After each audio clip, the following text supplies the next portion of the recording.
Packer was pretty passionate today, talking about how like you guys need to show it. I can't remember, he kept saying the same thing. Maybe show it this weekend. Has it been sort of a little heightened sense this week that's a big time for you guys to step up?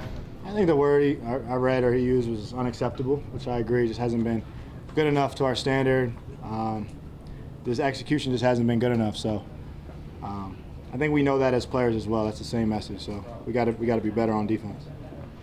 You guys come out of a game where you allow 515 yards. What's the mood in the defensive meeting room early in the week? We got to improve for sure. Got to improve. Just too many mental errors. Didn't execute our game plan. And you play anybody like that, you're not going to beat anyone in the league. The league's too good, too much parity. And Dallas is a pretty good team. You don't play well against them, you're going to lose like that. So it just shows you how you got to be on your game every game. Pat said one thing he might do is simplify things. Do you think that has been part of the problem, like too many checks and guys aren't playing fast because of that? I just think that's what he feels is best. So I think his job as a D coordinator is to put us in a position to play fast and play well. And if he felt like we weren't playing fast enough or didn't play well enough, simplifying is always the easiest, is the quickest fix, the best fix, and just allow our players to play. So I think if Pat says that, then I agree that that could help. So you guys obviously lost Blake, but other than that, Pepper's a little bit in and out, but there haven't been any significant injuries. So you have this personnel that was supposed to be better than last year. When you look at it, other than the broad definition of execution, why are you guys not performing well enough? Blake's a significant injury for sure. I acknowledge that, yeah. But your offense is decimated, and they're performing better than people expected. Yeah. You guys are a better group talent-wise than last year, and you're performing a lot worse than you did last year with less talent, let's be honest. Why is that happening? Besides, you say execution, we all know that, but why beyond that? Execution, that's all I have. We're not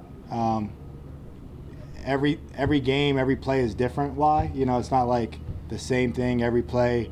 We have different calls versus different people versus different quarterbacks, different strategies.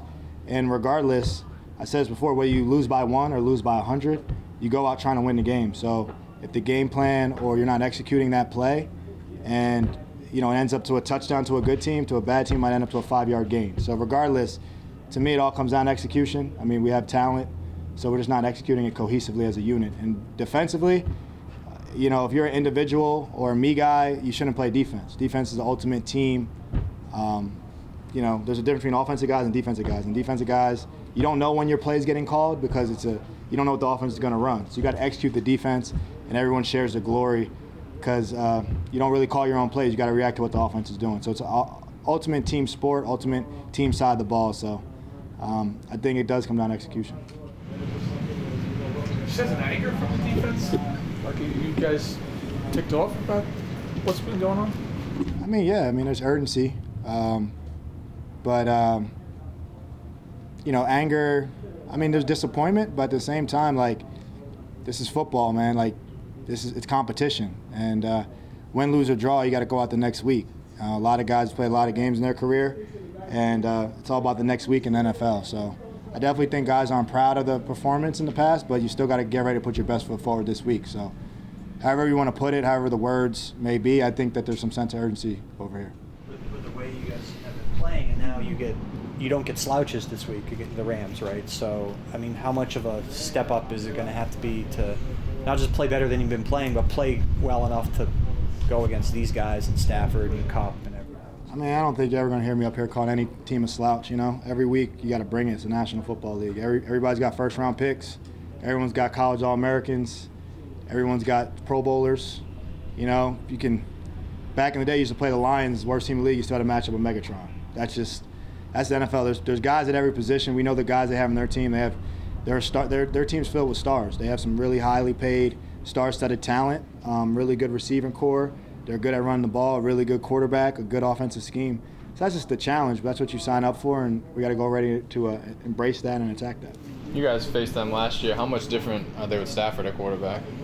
He adds there's similarities, but he definitely adds a deep ball element to them. Him and Deshaun Jackson add a whole third level to their game. You saw me catching balls off the jugs, anticipating how deep some of these balls may go, just trying to track them in the air. So he adds a whole downfield passing game that they didn't have, a little more spread, that they didn't do as much. So they still have their boots and condensed offense, but they have an added game with his arm strength. So it keeps that safety a little deeper, it keeps you a little more honest in the deep part of the field. We'll take 3 more. Logan, does your guys' run defense fall apart if the edge doesn't get set, like in your scheme? Like if they can get outside that, is that the key? Your little league defense will fall apart if you don't set an edge. I mean, that's one-on-one. You got to set the edge to stop the run at any level. Like you watch little league, they toss the ball to the best player, he runs outside the edge. So you can do that in high school, you can do that in college. You got to get that edge set in order to get control of the run game, and we need to do a better job of that. And people are putting pullers on our corners and our safeties and our secondary, and you can't cut those guys anymore. So it's tough. You can't. Obviously, the rule change. You can't cut these pullers, and that really puts some of these DBs at a disadvantage. So I think you're going to see a lot more perimeter run game in the NFL in general, just how the rules change. Obviously, you guys still have 12 games left to fix this defense. What gives you confidence that it will get fixed? The time the alarm goes off every morning, the work ethic, like the process.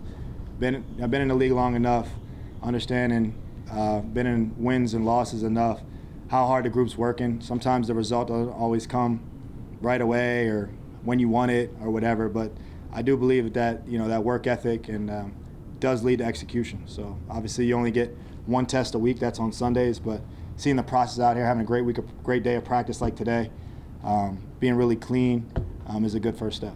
Did notice that jug machine work. Is that something that you ordinarily don't do and was important for this week? I mean, I don't know how many. No, I don't normally. I'm not a punt returner, so I don't normally catch off the jugs a lot. But I just saw a couple watching film. I saw them throw the ball up on a couple of safeties, them losing the ball in the air or whatnot. So I just wanted to track the ball 50, 60 yards in the air. You don't get that a lot in practice, so I just try to simulate that in my post-practice work just to simulate some of these balls going down the field. How's Daniel look today? I was focused on defense. I didn't see it. All right.